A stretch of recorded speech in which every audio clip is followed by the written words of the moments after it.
15 out of 16 Russian attacks failed to gain ground in Kursk Oblast on Saturday, according to Forbes. Kursk Oblast, a Russian region bordering Ukraine, has emerged as a critical battleground since Ukrainian forces seized a 1,000 square kilometer salient in August 2024. Control of this territory could prove to be a significant bargaining chip in any future peace negotiations, as it represents an internationally recognized Russian territory. Russian air assault forces attacked the Ukrainian garrison, rolling 8 BMD infantry fighting vehicles along the very same roads around the village of Viktorovka they've been using since November. Forbes war correspondent David Axe reports. The Russian 234th Air Assault Regiment lost half their force near Viktorovka, promoting a Ukrainian drone operator to question the tactics. "I really do not understand the point of attacking at the place where they attack for the third month," said Kriegsforscher, a Marine Corps operator. The failed offensive has taken a devastating toll. Ukrainian President Volodymyr Zelenski reported that the combined Russian-North Korean force of 60,000 has suffered approximately 35,000 casualties trying to reclaim the salient from 20,000 Ukrainian defenders.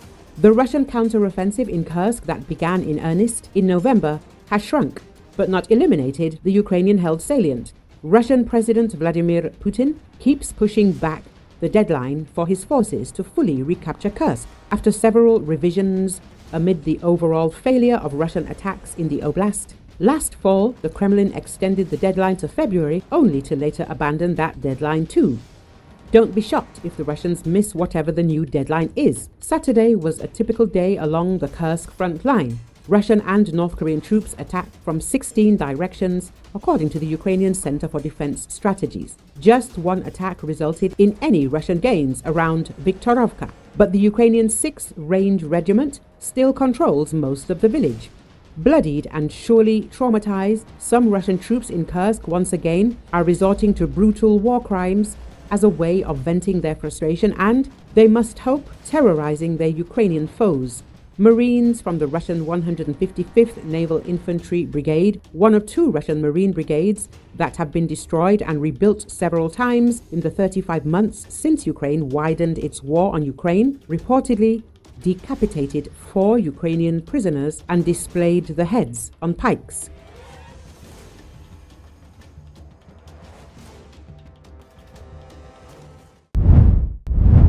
The first WFP aid trucks started crossing from Egypt into Gaza on Sunday as the ceasefire came into effect. According to Associated Press, WFP aims to get at least 150 trucks into Gaza every day if conditions allow, using every border crossing point from Jordan, Israel and Egypt to get supplies in.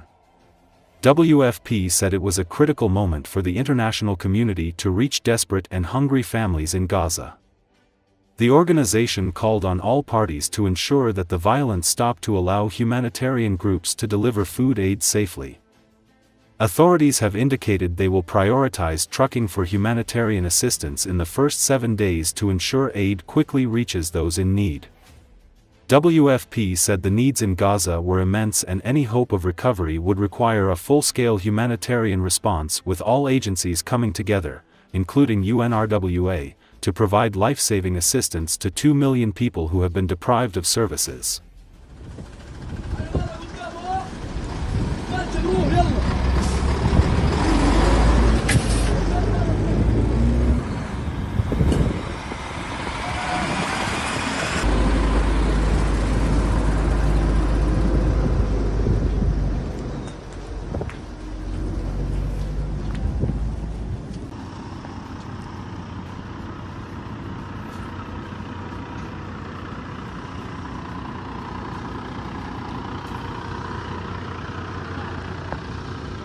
It's 11:30 a.m. and the ceasefire has just taken effect. The sound of the planes has stopped. No more planes flying over, no more explosions.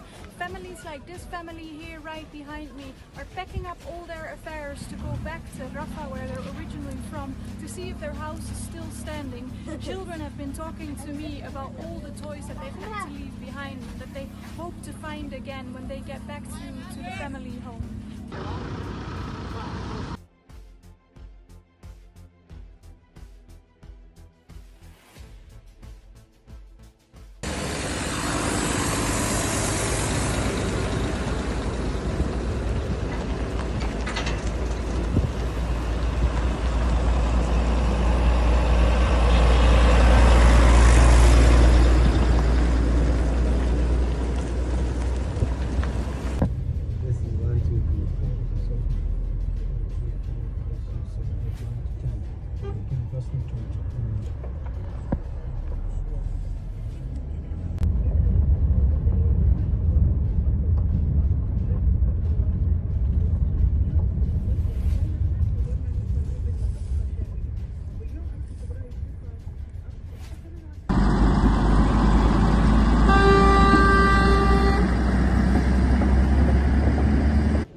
Kursk Oblast!